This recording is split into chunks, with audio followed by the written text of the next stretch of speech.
Today on the DML News Podcast, we're going to be talking about terrorists in the White House, the 50-year mortgage, the government shutdown, and Tucker Carlson's antics.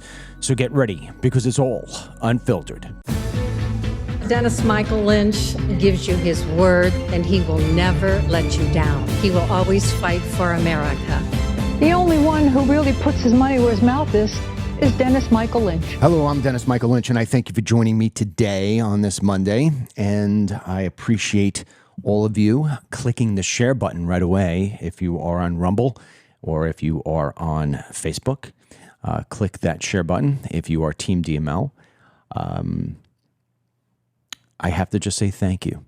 Thank you to Team DML. I was having a conversation over the weekend with somebody, and they were asking me, what is Team DML? And I said, because I had my visor on. I always wear my visor. And they said, I just learned about you. I got one of your videos, your morning videos where I sit up on my balcony. That has sort of been the replacement now of the walk and talk. And they said, what's Team DML? I get it, your initials. And I said, it's a good question what Team DML is, because it's morphed into different things. Team DML originally was my membership. It was the fight back, if you will, against Facebook when Facebook was doing terrible censoring. And I had said to my family, who always makes up my team, and other members who were working with me at the time, like my great friend Anita from Kansas, who does most of the work on our DML News app, I said, the only way for us to survive is if we were to invite people to come over to like a small little network I'll create, because I could say what I want.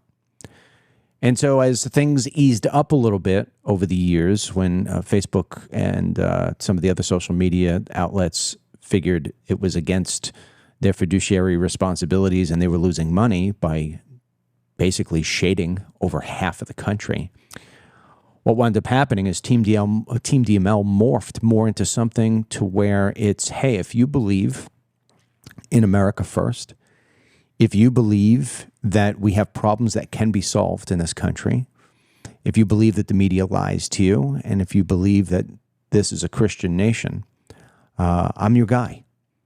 I'll lead the team. Join on. And one of the things that I've learned, especially over the last 90 days, is that people really want that message. They want it. And although Trump has done a really good job with a lot of different things, I think the vast majority of Americans who are concerned about the future realize that his time is temporary. And even as his time is here,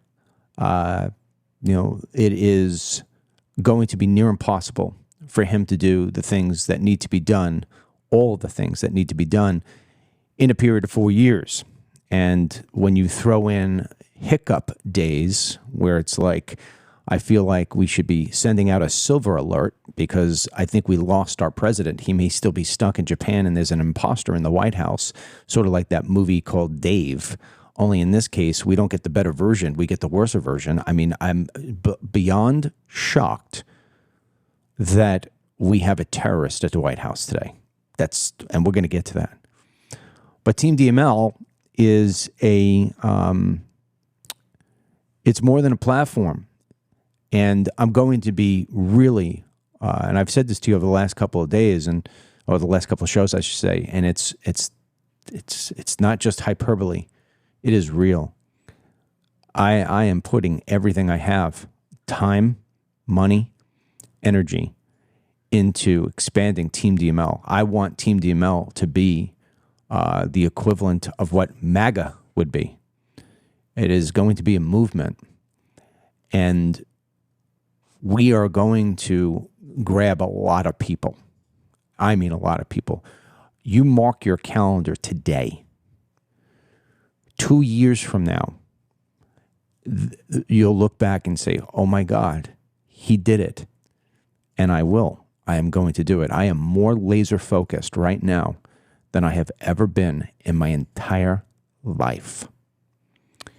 And over the weekend, unfortunately, I had to delete it because somebody put a copyright on the music. just not worth it. But it's on. It's not on Facebook anymore. It's on X and other places. I put up a 6-minute video of a video that I used to play before I'd give speeches, going back about 8 years ago, and I found it on mistake. I'm building our app. I have a brand new app coming. It's going to be called the Team DML app. And if you are currently a paying member of Team DML, hang in there. We are designing something that is just amazing. And we are going to have millions of people on that within the next 2 years. Millions of people.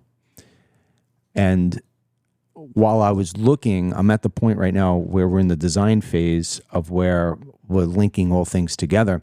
And there's a spot on the app where we have a place for video that will explain what it is we're looking to accomplish. So I was looking for certain clips to put it together, and I found this 6-minute video that I used to play as an introduction. And I said, wow, look at me in my mid-40s and listen to me in my mid-40s.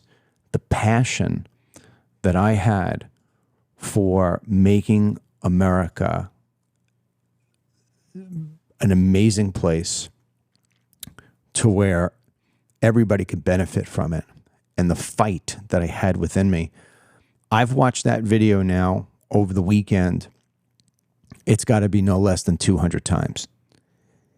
And I keep on playing it. It's going to be the video I play in the morning when I wake up, and the video I play at night when I go to sleep, because I am going to remind myself that I have to outdo that 40-something-year-old guy who was called upon by tens of thousands of people to run for president. Ultimately not doing it. My kids were too young. And, when Trump came down the escalator, I said, you know what? I'll go behind him. But now, at 56 years old, they ask you, what would you prefer to have, wisdom or youth?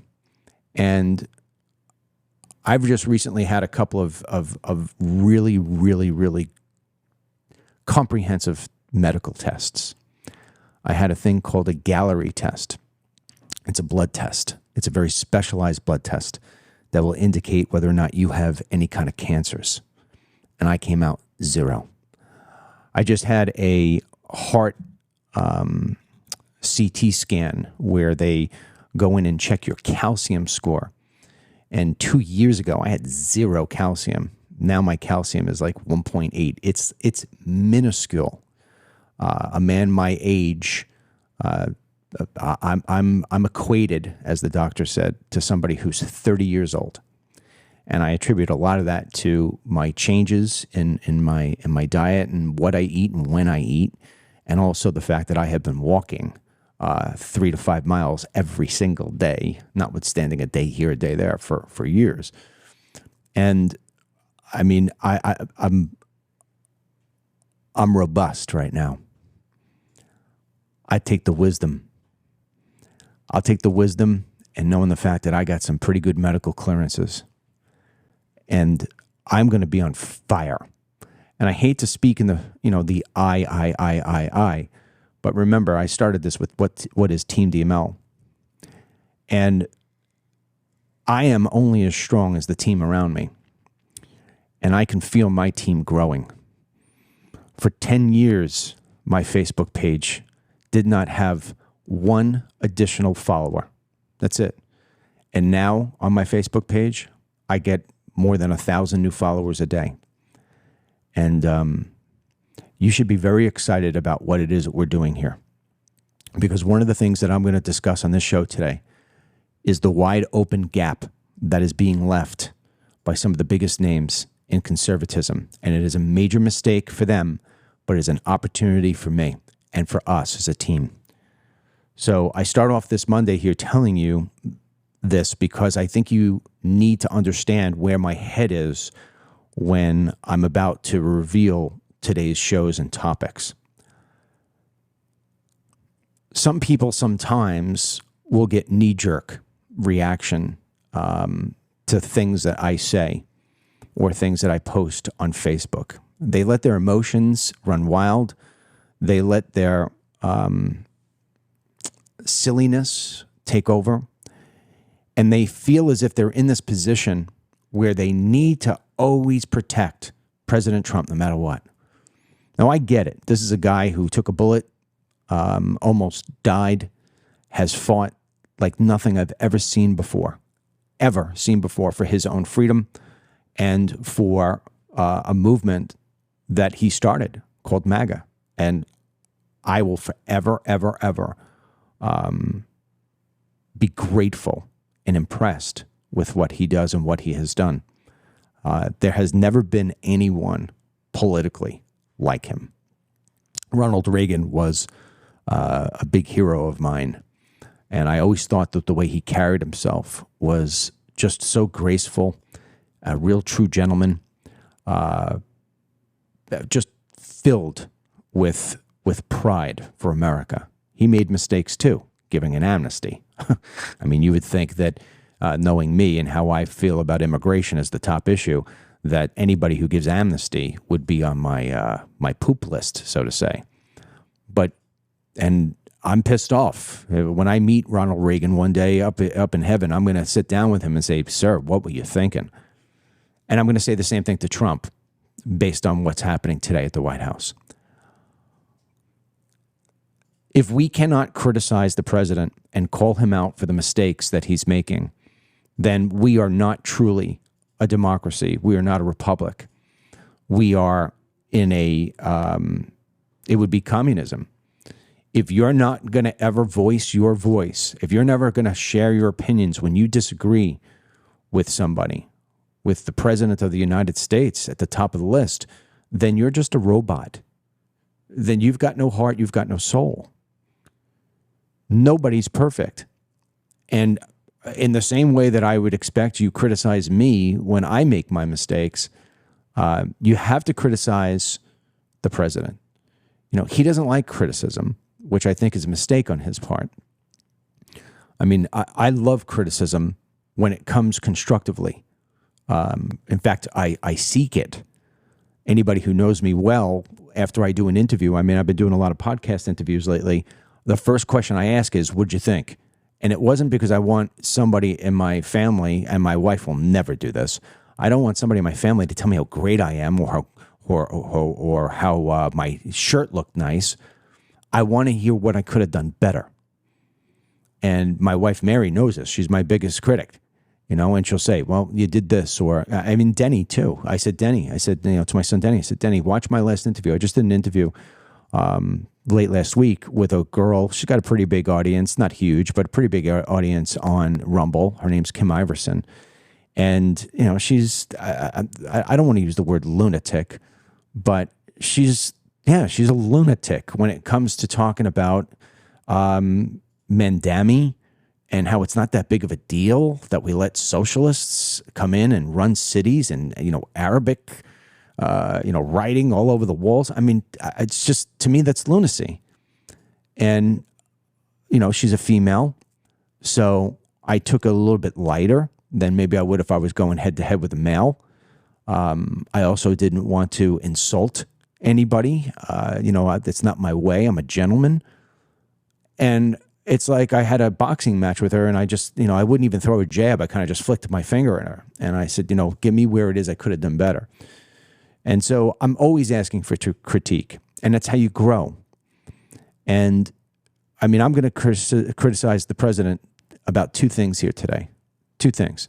Number one is meeting with a jihadi at the Oval Office today. I find it to be grotesque. And at the same time, I'm not surprised. The president has been opening his arms to the Islamic world.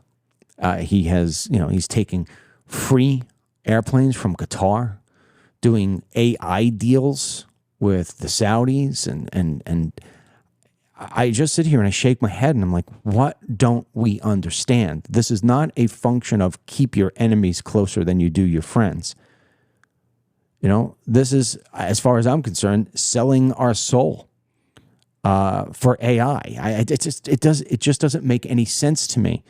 There is a certain level of principle that you must have The United States of America does not do deals with terrorists. We do not do deals with countries that knowingly harbor terrorists. I will never break from that, ever. I am America first, always will be. But I also understand the landscape out there. You know, the big fight right now, and we're going to talk about this as well, is Israel. You know, are we giving too much to Israel? The anti-Israel sentiment that is going around the country, it is picking up steam. I mean, great levels of steam, and we're going to talk about that. And I disagree with it in part. I understand it in the other part, but I disagree with it in part. And I'm going to explain that to you why as we get deeper in. But sticking on the president, he has got a very, very horrible man. He is a horrible man today at the White House. This is the same man that was allowed in the United States weeks ago to go to the UN. We're talking about the president of Syria, okay? And Abu Mohammed al-Julani, okay? He is a terrorist. There's no way around it. He fought with al-Qaeda in Iraq. He has participated in countless insurgent activities against U.S. coalition forces. The group he's led has been accused of numerous atrocities during the Syrian civil war, including mass executions, torture, and indiscriminate attacks on civilians. He is just brutal to Christians. Brutal to Christians. He has indirectly killed Americans through his ties with al-Qaeda. The U.S. had a $10 million bounty on his head. I will read this to you. The United States removed the $10 million bounty on al-Julani in December of 2024 as part of diplomatic engagement with Syria's new leadership after the fall of Bashar Assad. Now, this is the guy who took over for Assad. So he went from being terrorist to president of a nation. It does not mean that he's no longer a terrorist. It just means he's a terrorist and a president.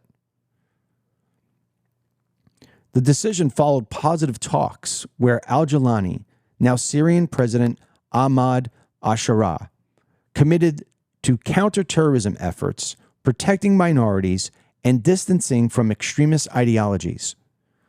The bounty has been in place since 2013, when he was designated a specially designated global terrorist under Executive Order 13224, lasting approximately 11 years. We had a $10 million bounty on this man's head.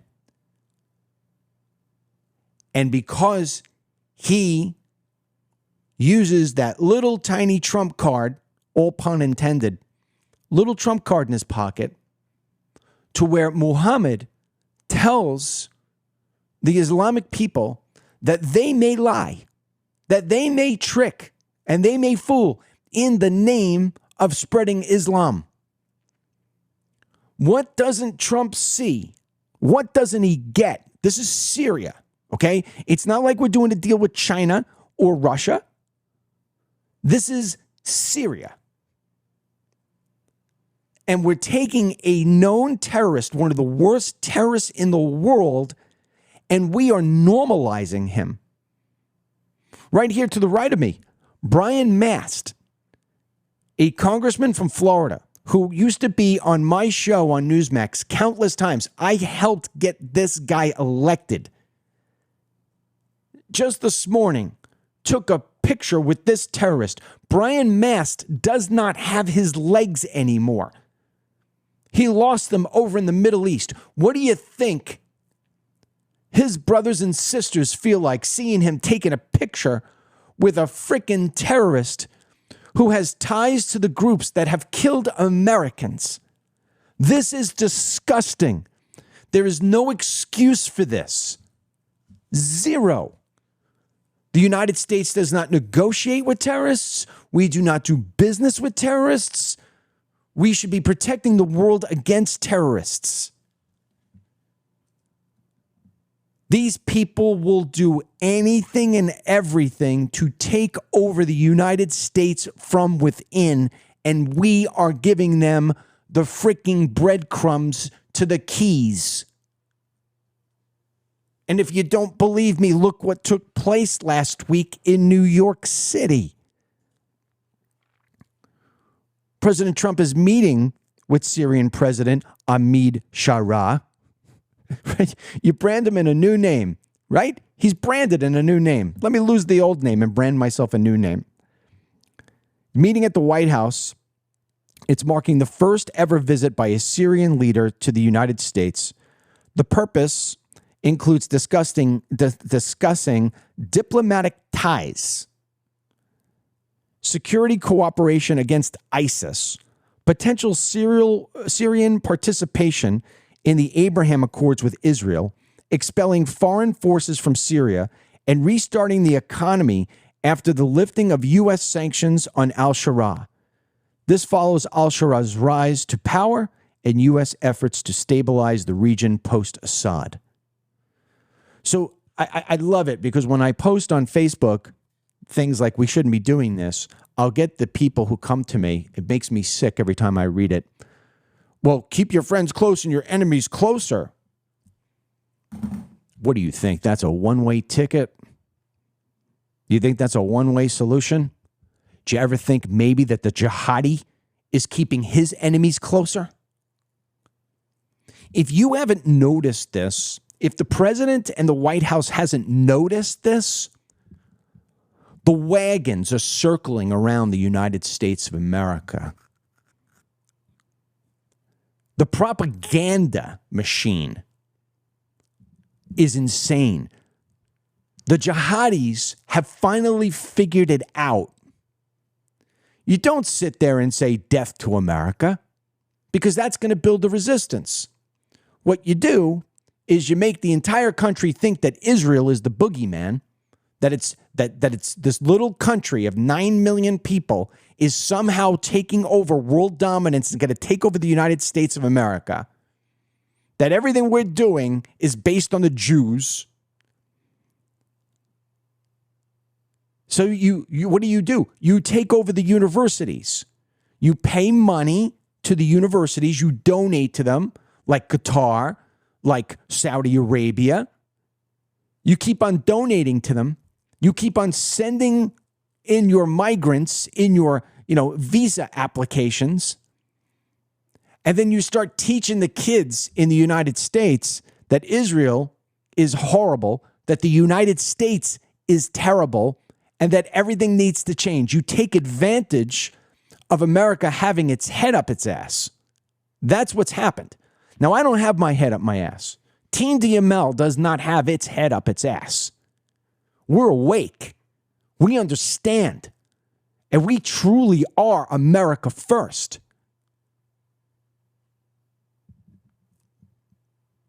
I'll give you something else somebody asked me over the weekend. They said, if you're America first, you will absolutely denounce Israel.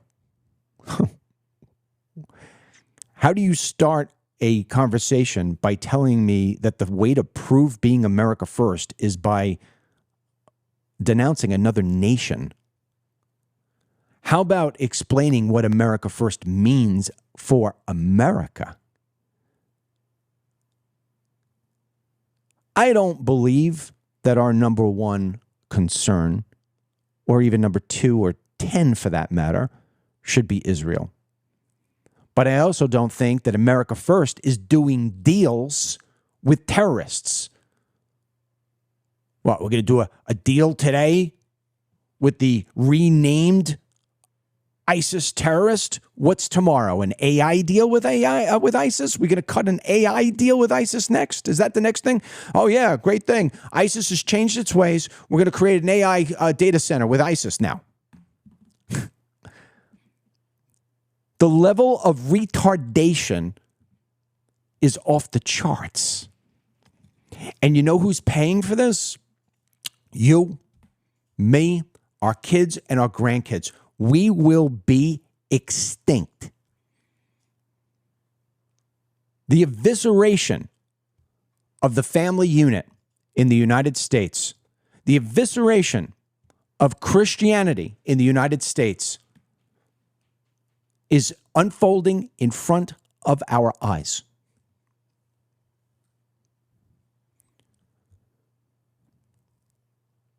Now, I want you to take everything I've said so far and just put it to the side for a minute. We're going to come back to the Islamic takeover in a moment. I want to focus in for a second on what took place yesterday during the Washington Commanders, better known to me as the Washington Redskins game. Now, we know that Washington, D.C., and the surrounding areas have their share of Democrats. There's no doubt. So there's no doubt in my mind that the majority of people who were in that stadium yesterday probably vote left. But it doesn't mean, when I say majority, it doesn't mean 90% of the people. It means 51 to 55%, 60% of the people there. Trump went to the football game. And he was swearing in a bunch of, I don't know the details behind it. He was swearing in a bunch of soldiers or something else of that nature. And the boos for this man, I have never heard them louder. The entire stadium took over the boos for President Trump. And I'm going to explain why I believe that happened. First, we'll play the video so you know what I'm talking about.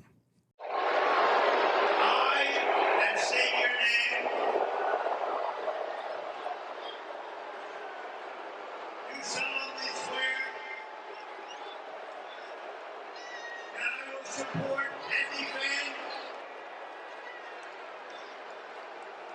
the Constitution of the United States against all enemies.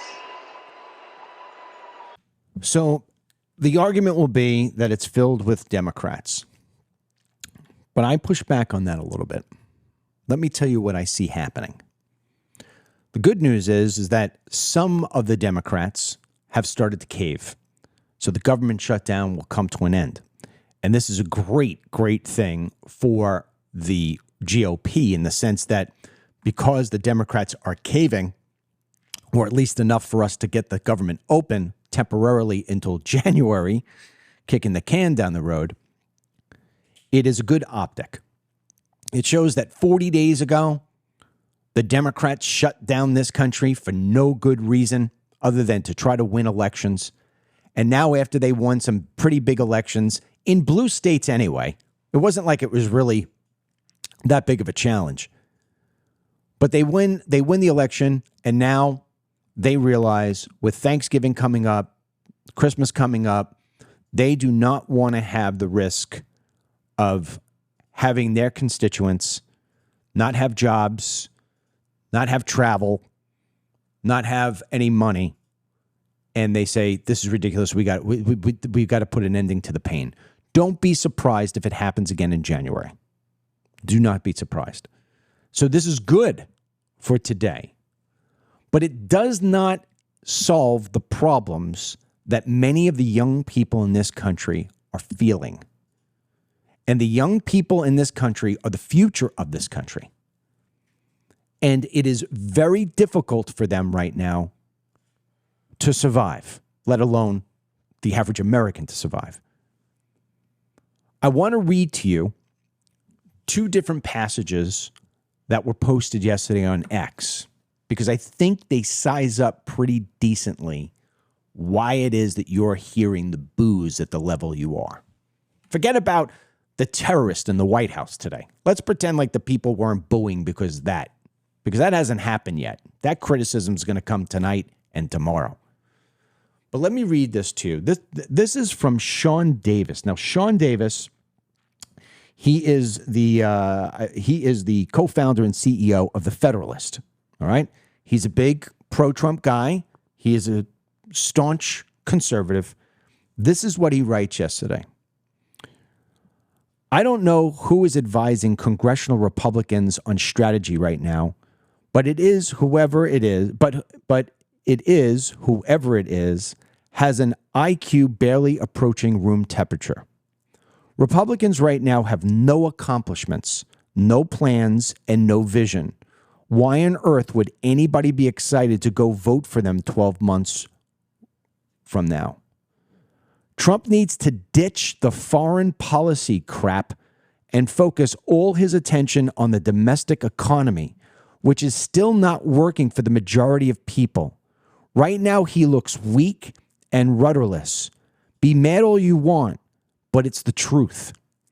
Newly minted college graduates can't find work and are saddled with debt. Where is their path to the American dream right now? Who is giving them a vision of a future worth fighting for?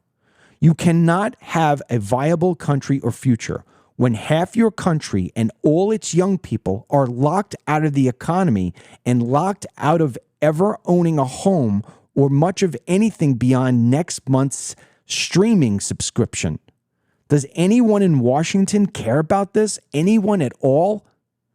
Republicans had better wake up, because right now their nightmare is only beginning if they don't start making massive changes.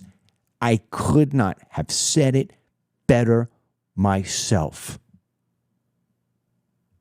How many times have you heard me over the last couple of weeks say, enough with the traveling to Malaysia and Japan and the Middle East? Stop. It's okay, great. 8 peace deals. Stop. Let's focus in on what's happening here. Now, where I disagree with Sean is that Trump has one major accomplishment that you cannot take away from him. It is so damn impressive. 6 months of no illegal aliens being released into the United States of America. Accomplishment, huge accomplishment. Never seen it in all the years I've been doing this. But you don't stop there, because that's only one piece of the problem. And yeah, the stock market's up for the year, but the stock market's always up for the year. It is very rare that the stock market ever closes down.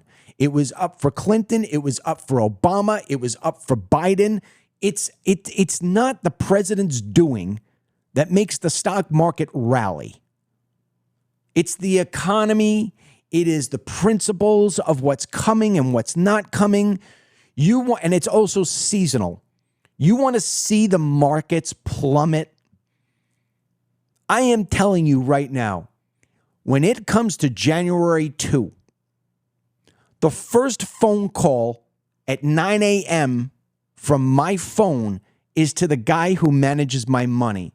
And I am going to say to him, limit my exposure to the markets hugely, because I know where it's going. It's going down. We got expenses are still too high, to Sean's point. We've got AI taking jobs. My daughter was just telling me about how somebody in her complex, she could hear them through the wall because she's in a condominium section. Young couple in their 30s just moved to Florida because they thought it would be a haven because there's no state tax here. And the guy is yelling at his wife, you wanted to come here, we're here, I thought it was going to be better. I can't find a job. People are right now creating the replacements through AI for themselves. None of this is being addressed. I don't hear anything about it from anybody except for basically myself and Sean here. Let me read you something else. This comes from Rich Barris. I see boomers are trying to make their counter argument. They're right to do so. Who can blame them for trying? But I also see some deluding themselves into thinking they are winning it, and that needs a reality check. You already lost it. In 10 years, there won't be an argument, and the younger generations will make sure history remembers you as the generation who inherited it all and left nothing to be inherited, and who then went on to threaten to withhold that nothing if they didn't submit to your thinking. Even the freedom part of that inheritance got squandered. America has hologram liberty. It's not real. Reach out and touch it. See what happens. How did that happen? A complete lack of stewardship. That's how. You asked younger generations, after repeatedly trashing them, to show up for your last chance to make America great again, which is Trump. Well, they did, and they got screwed. Blaming corporations is just a silly argument. Who elected the politicians who played winners and losers with those corporations and gave the winners their invasion, which diluted the value of citizenship for themselves and future generations? Who offshored their industrial base and with it their future and hope for wage growth, all in exchange for cheap shit from China and other foreign manufacturers, predominantly in Asia?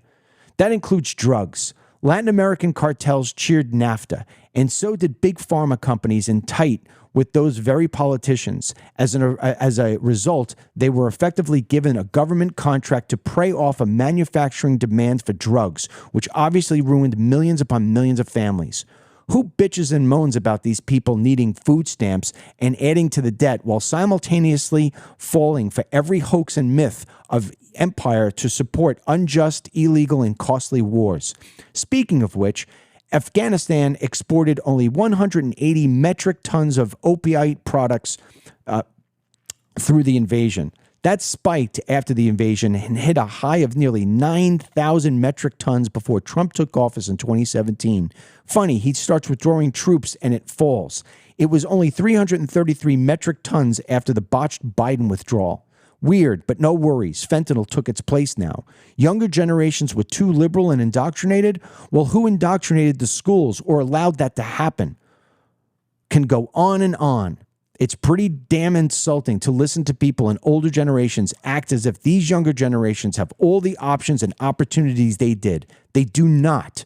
Boomers made sure of it. It's even more insulting to see fools quote, I mean, this guy goes on and on and on and on. And what he's saying, what he is saying as a young person is that we, from Trump's age down to my age, that we are creating an environment to where these kids cannot survive. And I'll hear people say, well, all they do is want to play games and gaming. That is not true. I have dealings with these youngsters. I have 3 kids who work their ass off, who don't do gaming, who don't sit on their ass. They can't get ahead. They cannot get ahead. We're not looking at the core issues and the core problems. This is why people are booing. This is why they are booing. And this government shutdown coming to an end is only going to kick the can down the road. Trump just came up with an idea for a 50-year mortgage, as if that's going to solve the problem. It doesn't solve the problem. All it does is hand banks more money.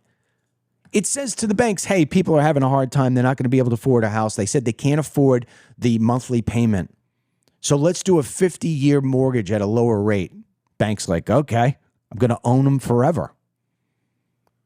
Instead of paying $1.2 million for a house when all is in with the interest rates, now they're going to, the interest payments over 30 years, now it's going to be $2 million.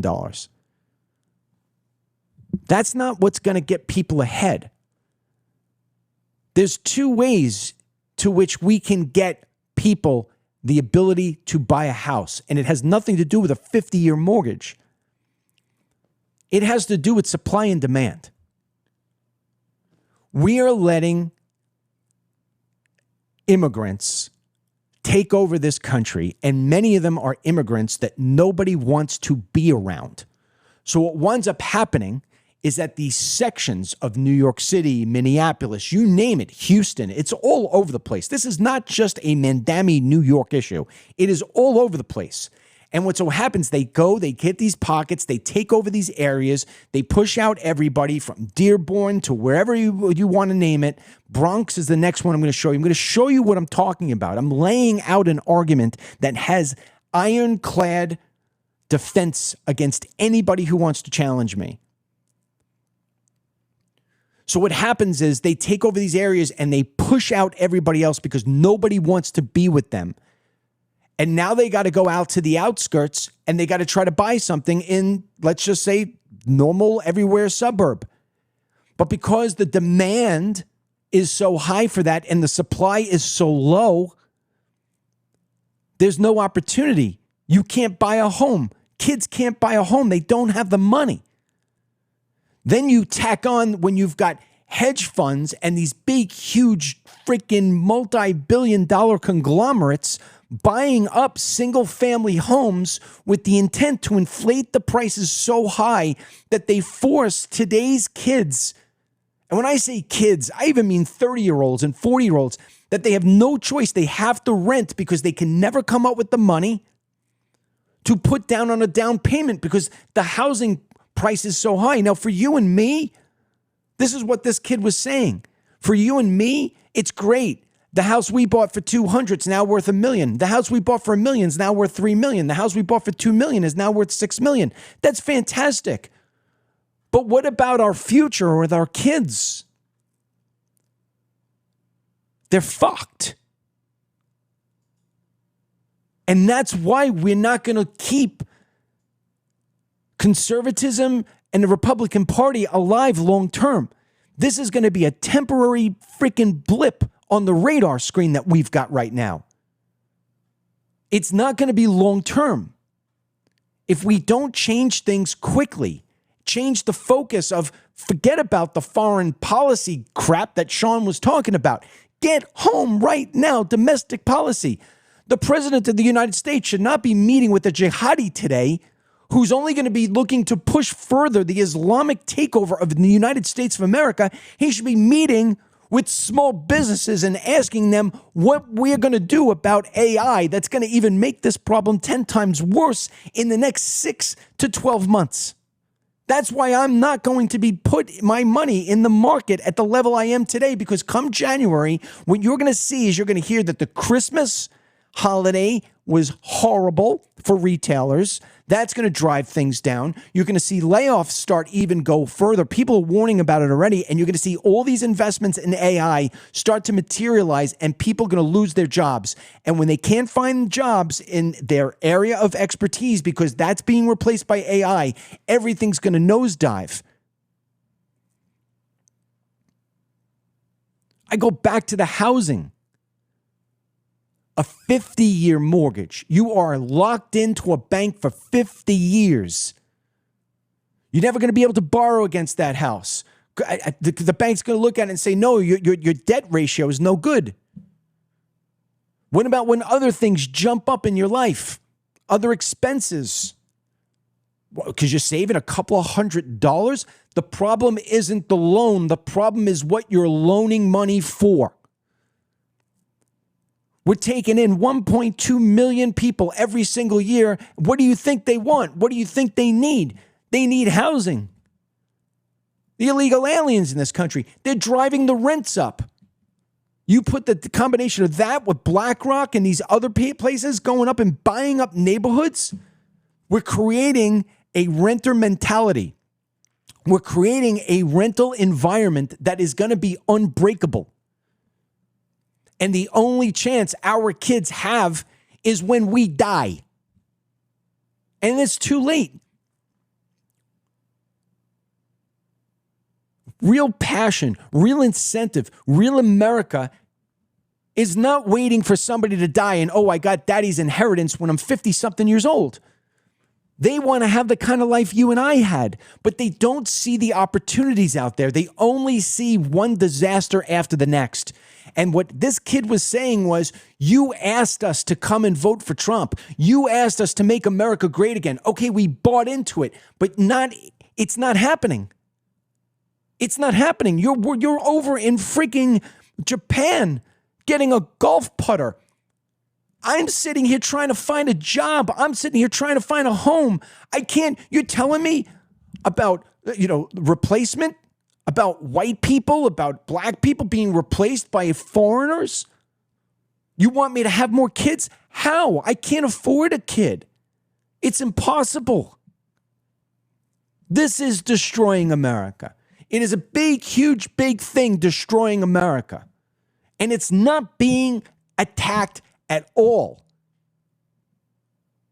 It's not. It's not.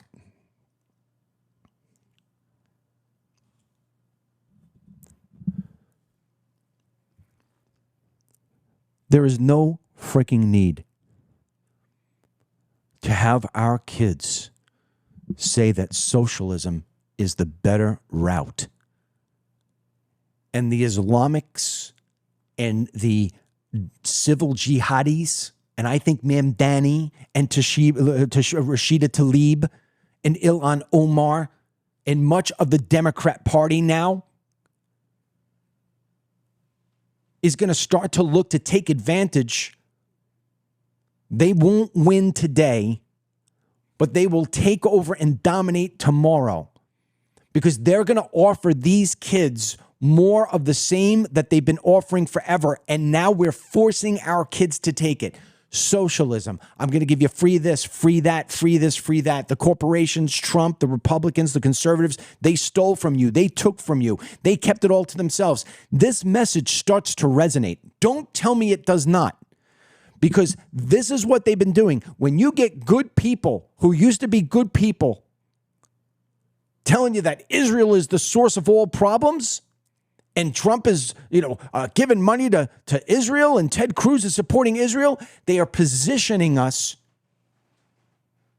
for the long term as being the problem, when our solutions, when put into place, when done correctly, is actually the bedrock of America. Am I making sense to you, or is this just too heady? I don't know. I'll have to listen back to the show to see whether or not I'm conveying my point in a way that is simple. I'll let the visuals help me. I go back to this show I was on with this Kim Iverson last week. She says to me, what's the big deal? You just want this to be a Christian nation. That's what it is.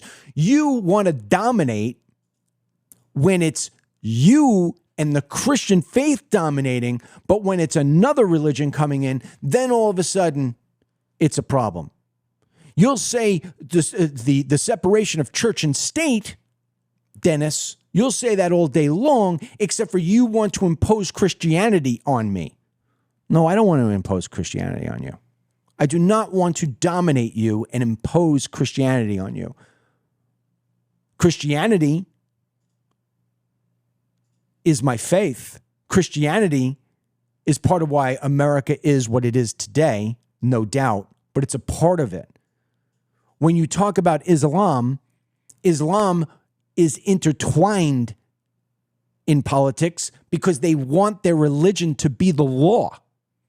I don't say to you, the law of the United States of America is the 10 Commandments. If you cheat on your wife, I must put you in prison. No, we separate the two.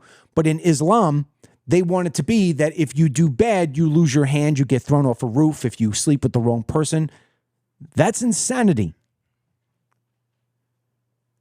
The whole premise of what they believe in is antithetical to everything in the United States. And I'll use something as simple as a snowman. Go find a Christian who tells a kid, don't build a snowman because it's against Christianity. You'd laugh at me. You'd say, what are you just saying? Yeah. Well, here is a video of a Muslim here in America telling kids, do not build a snowman. Play it.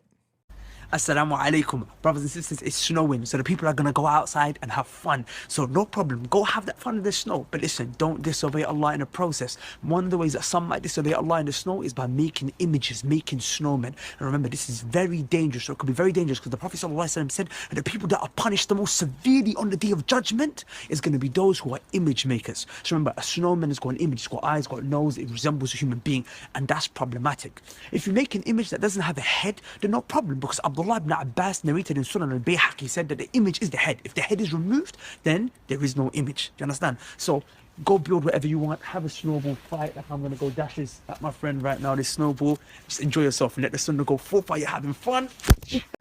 That's what we're talking about. That's what we're talking about. When was the last time that you were in any city and you saw,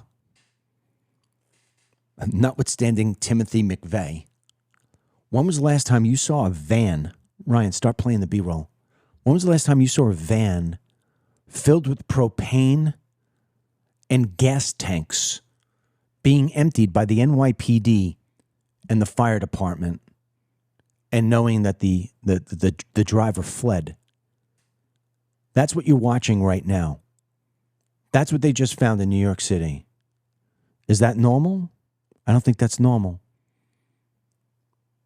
When I was on that Kim Iverson show, she said, Dearborn is a safe town. Really? Funny, on the same day that she claimed that to me, 2 jihadis were arrested. They had a plot to take AR-15s, and it was a plot that was going across different states to start doing shoot-up massacres. This looks normal to you? Doesn't look normal to me. Let's get the next one. Since Mamdani has won, the Islamics in New York are basically using words like we're taking over and this is our place now. A man was walking through the Bronx, I think it was Bronx or maybe Brooklyn, one of the boroughs of New York, and he couldn't even walk because they were freaking blocking the street doing prayer. And the one Muslim wanted to try to take away his camera, forgetting the fact that this is America. Play the video. This is America. But you cannot take us. Who? Who said? Me. What gives you special privilege? You cannot take us. Who said that to You you? cannot do that. Don't touch my phone. Happening right now in the Bronx.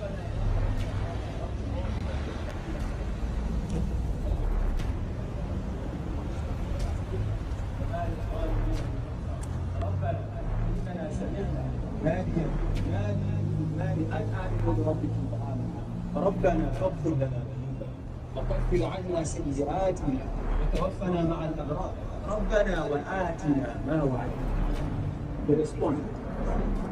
Are you taking videos? Yep, I am.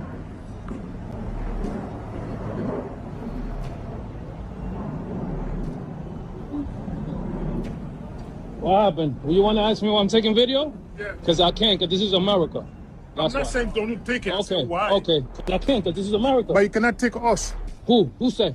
Me. What gives you special privilege? You cannot take us. Who Please. said that to You you? cannot do that. Don't touch my phone. No, don't do that. Don't do that. I don't give a fuck. I don't give a fuck. This is fucking America. So this is the type that Trump's meeting with today, only more violent. And that's why you got me pissed off today. I'm not a happy man today at all. I'm pissed off and I'm disappointed in my president. Big time. Meeting with somebody from Al-Qaeda who changed his name and is going to pretend that all of a sudden now he's changed who he is. It gets better. Let's take you to Dearborn. This was taken from inside a school of some kind in Dearborn, Michigan. You tell me how this is assimilation. Play. All this advancement in technology, yet they still haven't figured out that when you go to the bathroom, they're still wiping themselves with paper. All this advancement, think about how advanced they've become. They're trying to go to Mars. They're trying to take over Saturn. They're trying to do all this stuff. Their cars are trying to be self-driven. Yet when they go to do the most lowest form of human nature, the call of nature, they're still wiping themselves and cleaning themselves with paper. They're uncivilized. Do not be tricked and deceived by their technology. Do not be tricked and deceived by their philosophies and their westernizations and their ideas. At the end of the day, they are still backwards. Allah has sent us to these nations to civilize them. That's why Allah has sent us to civilize these people. Yet the media makes us look like the barbaric ones. The reason they don't want you to be successful is because they're jealous of what you have. The Christians, jealous of what you have. Their nations, their religions are dying. So what they had to do, they had to change their religion. You don't believe me? We went to churches and they're now having the LGBT flags over there. A'udhu billah. Imagine your business, your religion is dying so much that the only thing that you could do is go and get some help from the LGBT. That's just the condition you've become in. Because their religion is dying. Allah subhanahu wa ta'ala has sent us into the nations to guide these people from the darkness into the light. So he's here to guide you from the darkness into the light. And now, you know, whenever we play these videos, I always like to look at the comments on Facebook. And sometimes I think God just hands me comments so this way it's like I have something great to talk about. There's a woman, her name is Lucille, just so you know I'm talking to you, Lucille. And it's funny because I saw your the little face, your little face, what do they call that? Your profile photo. And it appears that you're there with your daughter. And she writes to me, "Stop bashing President Trump." Lucia, let me give you a little education. First of all, I'm not bashing. I'm doing what is the right thing to do. I'm calling out where I see the problem. If my child, or better yet, Lucille, your child comes home and she keeps on getting 20 and 30s on her test, and you see she's got drugs underneath her bed, are you just going to ignore it? You're going to ignore it because you don't want to bash your kid? Or are you going to address it? You're going to tell your kid why it is that they're making the mistakes and how it is that they're ruining things for them. Is that bashing? You bashing your kid? Or are you offering guidance? See, for you, and this is where you've been brainwashed, this is all about President Trump. It's always about Trump. I support Trump as much as anybody else does as the President of the United States. I voted for him 3 times. I lost a television show with my name on it because I was so adamant about defending him and bringing down Hillary Clinton. Do not sit there and tell me what to do. If you don't like it, you could take your ass and go somewhere else. Go over to Tucker Carlson. What I'm doing right now is I am fighting for my country. And maybe you should take a deeper look at the picture of you and your daughter. If President Trump was doing something that was going to hurt your daughter's future, would you just blindly just sit back and say, "Oh, thank you very much, sir"? Would you ask for a presidential coin? Maybe that will help her. Or would you want to sit there and say, "What are you doing to my daughter? What are you doing?" Do I think he's doing it purposely, like the jihadi that he's meeting with? Of course not. Do I think he has some kind of demonic plan? Of course not. This isn't bashing. I'm not talking about his infidelities or his hair or his diet. That's bashing. What I'm talking about is policy. What I'm talking about is focus. What I'm talking about is making America great again. I don't see how it is that meeting with a terrorist or calling for a 50-year mortgage is making America great again. I don't see that. I don't see how doing an AI deal with ISIS sympathizers is making America great again. What I see, Lucille, is I see my cities being taken over and my schools being taken over and psycho lunatics like I just played taking over.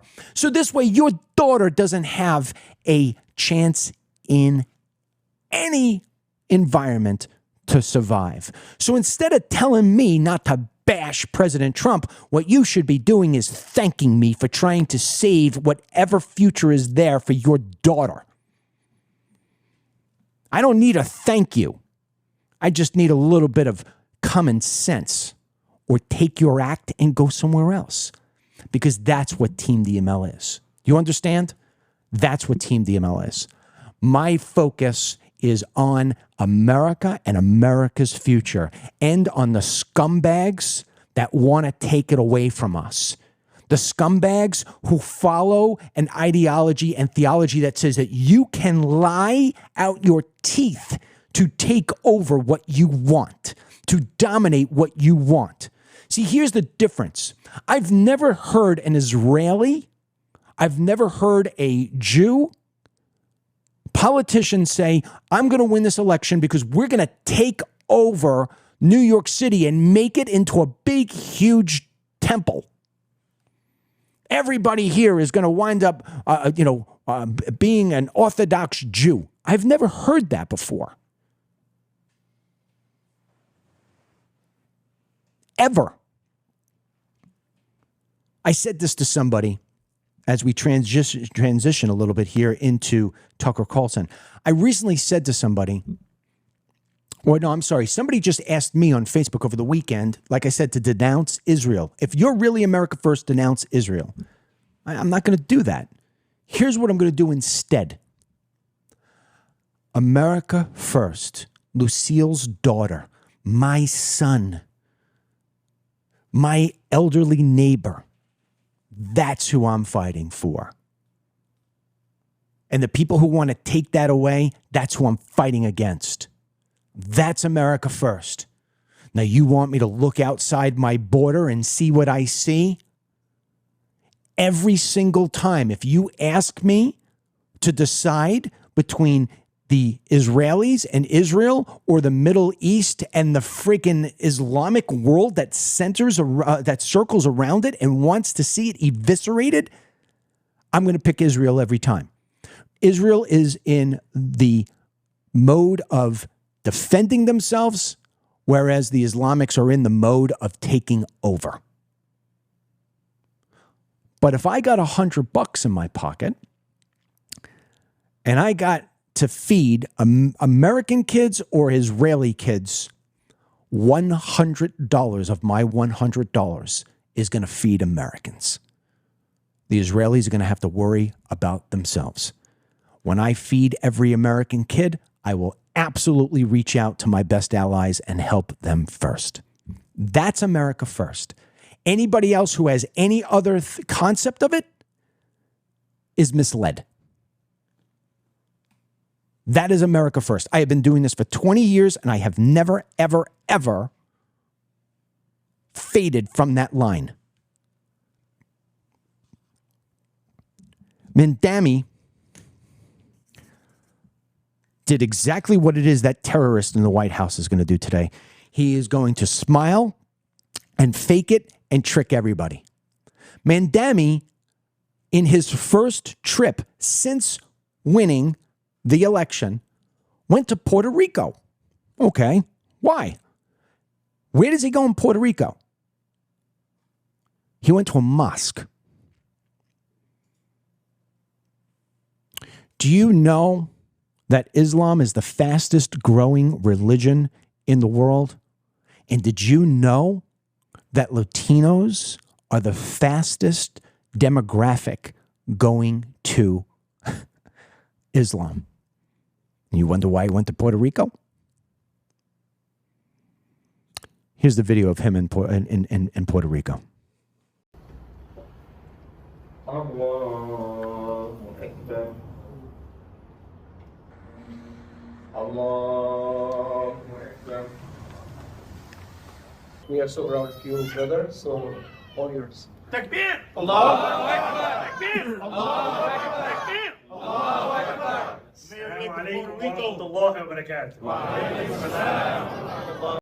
Yeah. If that doesn't make you uncomfortable, I don't know what does.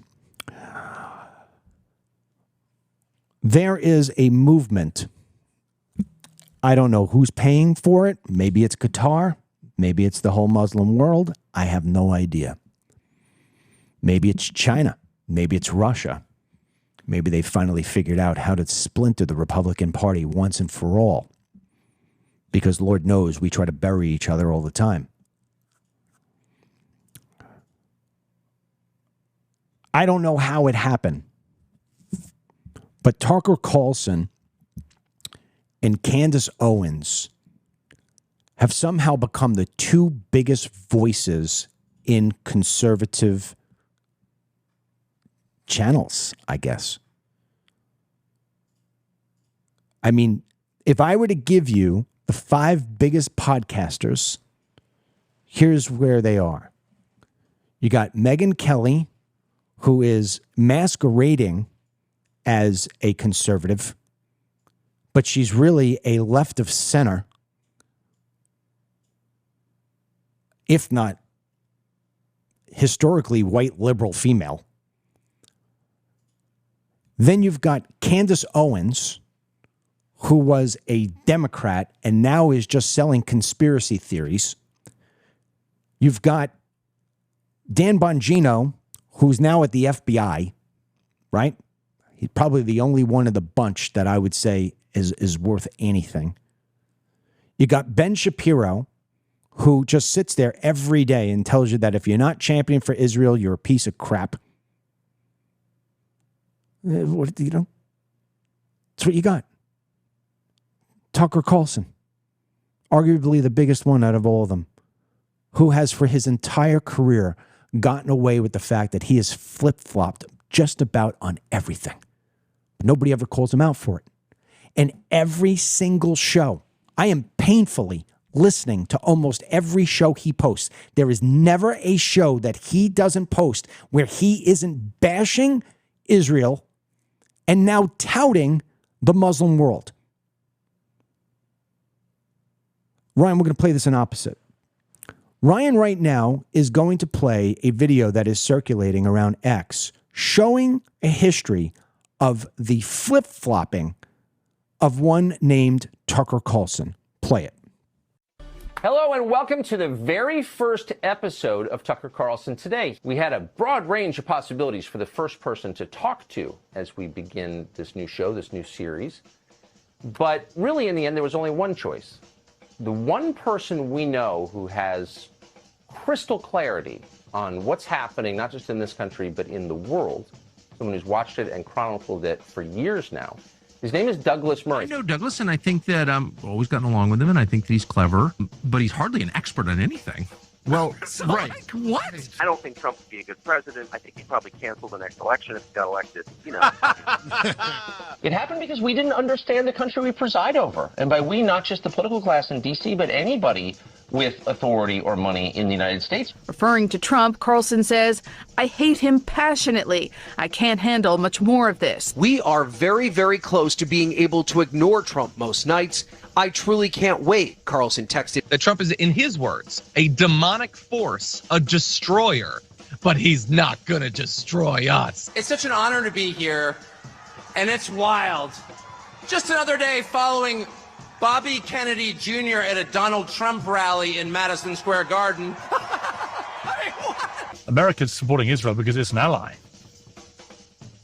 I don't even know what those words mean. I'm just saying my principle. They're an ally, right? I mean, they both. I don't know what that means to be an ally. Qatar is like one of our closest allies in the world. The largest American air base in the Middle East is in Qatar. They're a close ally of ours. The Chinese coronavirus is a major event. It will affect your life. And by the way, it's definitely not just the flu. Was it 2012, 2013? I read up more people died of the flu that year than COVID people. Yeah.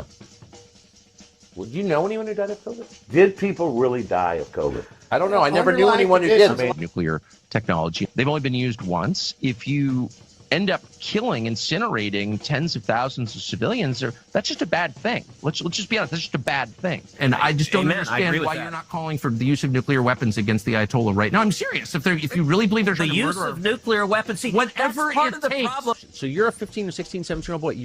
You are driven by biology to procreate. Yes. So you're either going to be inflicting your attentions on one of your peers who's, let's be honest, not ready for it. She's going to get hurt emotionally. Or you can have a safer, albeit technically illegal, outlet with a woman who knows what she's doing. You're not going to hurt her. You know what I mean? Like, this is harm reduction. Now admitting that Emmanuel Macron was only 14 when they met, when he was in that play. 15, she says, whenever this affair happened. And I'll just go with 15 and say that's wrong. Yeah. Isn't that child molestation? Theme. It's the larger point that Buchanan is making, that perhaps American involvement in World War II was a mistake.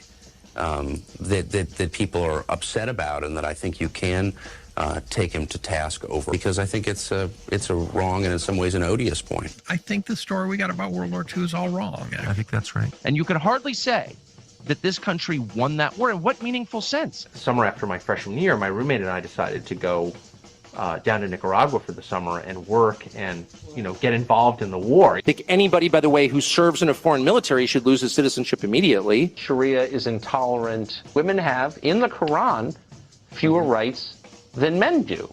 I think that in every Muslim majority country in the world, non-Muslims are treated, have fewer rights. Sharia law is bad, Seth. I don't know if you've heard that. It's bad. It's worse than what's happening in New York and Detroit. It's just bad. So there you go. There's just a little bit of an example of how he has flip-flopped on so many different things over the course of time. And there is no shortage of accusations from people like Mark Levin, who, look, same thing with Mark Levin. Right now, Mark Levin is nothing other than just always a champion for Israel and a hater on Tucker Carlson. The infighting is just insane. We've got Marjorie Taylor Greene, who is now positioning herself as a center moderate because she wants to run for president in 2028. We got Tucker Carlson trying to destroy the country of Israel and prop up Qatar, right? We've got Mark Levin hating on him. We got Ben Shapiro hating on Tucker, Tucker hating on Ben Shapiro, Candace trying to make Charlie Kirk into some person who was killed by, the Israelis. I mean, if you ever saw the destruction of a party unfolding in front of you, despite the fact that we've got everything going for us, I'm presenting it to you right now. The objective of this program, and today marks the day. That's why I set this up. Over the weekend, I said, I am going to have a program that isn't going to be covering every damn last news thing that's going on. I am going to be setting up the blueprint for what Team DML and the Dennis Michael Lynch podcast is all about. Candace Owens, Tucker Carlson, Megyn Kelly, all these names, as far as I'm concerned, need to be paved over. We are going to pave over that nonsense messaging. We are going to take this into every damn show is going to be about America making itself a winner all the time, every time, and exposing all the scum around us who want to try to take it down. Today marks the day. No more 2 times a week with DML. You got me Monday, Tuesday, Wednesday, and Thursday from now to the end of the year. And then in the beginning of the year, you're going to have it 5 days again. Tomorrow, I'm doing the interview today, right after I'm done with this show. I'm doing an interview with a man who is over right now in London trying to stop young girls from being freaking, I can't even say the words here on Facebook. And I'm going to talk to him for an hour to let you understand what's taking place over there. Then tomorrow, I'm interviewing somebody who's part of the White House Council on Christianity, and we're going to talk about the war on Christianity here in the United States. I am going to give you such content and such insight that you won't be able to absorb it all. Now, one more thing from Tucker Carlson. I want you to listen, because people be like, oh, well, you're playing some of the videos from him from 10 years ago. People can change. Listen to me. This guy is a freaking nut. And he's leading the conservative movement to destroy Israel, empower Islam, and he's hiding behind America First. Baloney. Here's him just this week telling Megyn Kelly that he was attacked by demons in the middle of the night. Can't make this stuff up. Play it. And then I go to bed with my wife and 4 dogs who sleep in the bed. My wife said 4 children. My dogs are hunting dogs. All 5 of them wake up like that. Like we have no home invaders in my house. I wake up at 2:30 in the morning. I check and I couldn't breathe at all. My throat was closed. It wasn't like I was apnea or was strong as I couldn't breathe. So I get up, I stand in the doorway of our bedroom, and I'm like, wow, I'm dying. I could feel myself starting to gray out. And then I started walking in the backyard, and then it slowly came back. Like my throat kind of opened up a little bit. I was like really weirded out. I walk back in, and my wife wakes up, She goes, what is going on? I said, I don't know. I can't breathe. I feel better now. And all of a sudden I had this horrible pain underneath my arms, like on the side of my chest, like bad. I thought I'd been like ripped with a knife or something. It just was very intense. So I go into the bathroom, I flip on the light, and I have claw marks on both sides, on right and left side on my ribs, and they're bleeding. And they're literally claw marks, 4 on either side. I put my fingers in them, don't fit my fingers, and I sleep on my side. So how could? And by the way, no one woke up, so I show my wife, and she's like, "Oh my gosh!" And then I have this like crazy intense desire to read the Bible. So I read the Bible, and I pass out in like 2 minutes, and I wake up, and the next morning I thought, "Man, did I have a wild dream?"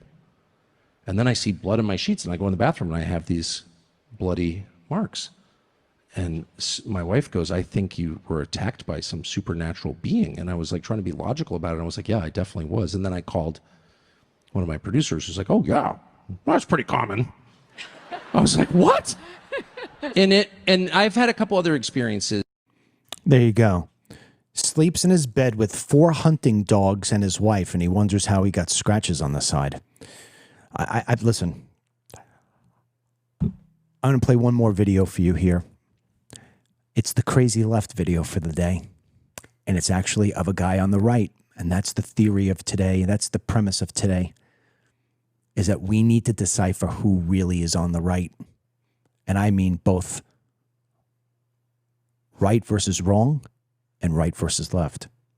Here's Byron Donalds. He is trying to run for the governor of Florida. And let me tell you something. I will do everything in my power to ensure that this man, especially if Casey DeSantis decides to run, that this man does not step foot in the governor's mansion, because he will destroy my state of Florida. We have over 20,000 kids in this country, in this state right now, without the ability to get a job in the pharmacists area of study, that they want to be pharmacists. They can't find a job. This is a video going back of Byron Donalds trying to fight for an H-1B visa. Play it. One of our supporters just sent me an email about how she's having a struggle with the HB1 visa program and the green card program. She's a trained pharmacist from India, and she's gone through all the paperwork with the immigration service, but she can't practice as a pharmacist here in America. That doesn't make any sense. This woman and her family have come here to not only have a prosperous life here, but to be a benefit to American society. And we have to reform that program so that we can get foreign nationals who want to be assets to our community to be assets to our community. Those are really the two problems in immigration. We have to get serious about these problems, stop being so political with them, so we can have a prosperous nation here in America. Yeah, okay. Whatever you say. That's a leftist mindset. He was a leftist early on in his life. He has tried to monetize himself in ways that we will discuss at another time when I do a whole show on him. But I want you to understand something. This program, and I want to be very clearly on this program is not designed to look at other people on the right or who say they're on the right, or even our own president, and denounce them. Oh, no. I know who my enemy is. My enemy is the left. My enemy is anybody outside these borders trying to take over within, and my enemy is anybody who tries to support that kind of thing. Right now, Tucker Carlson, Candace Owens, I don't see them as enemies. I see them as useless voices in a world that is searching for common sense and usefulness, and I am going to fill that void, and you are going to make it. So this way it comes true, because I am we. I am the only person that you know in podcasting that has anything that starts with the word team. Team. I need you to tell people about what we do here. I need you to tell people about my morning videos every single day. You need to be part of the marketing for this show and for our movement. Today starts the movement of Team DML. Team, team, team. I am not going to sit here and bash other Republicans and conservatives. Today was the day where I outlined where the mistakes are And tomorrow, we go forward with how to make sure that we get past this very ugliness that is drowning our country. So people like Lucille don't say to me, stop bashing President Trump. I'm not bashing. I'm saving your daughter's life. You can thank me for it later. That's it for us today. I'll be with you again, God willing, tomorrow at 9 a.m. with the interview of a man who is over in London right now, and he's going to tell you what it is, Lucille, your kids, my kids, and everybody's kids have to deal with if we don't turn off the faucet of crap coming into our country now. Until the next time, may God bless you, may God bless our troops, may God bless the United States of America, and may God bless every single one of your family members. And you too, Lucille. We'll talk to you soon. Get the Dennis Michael Lynch podcast every day by subscribing on Apple Podcasts or Spotify, and download the DMail News app from the Google Play Store or the Apple App Store for breaking news, merchandise, films, exclusive content, and teamed email.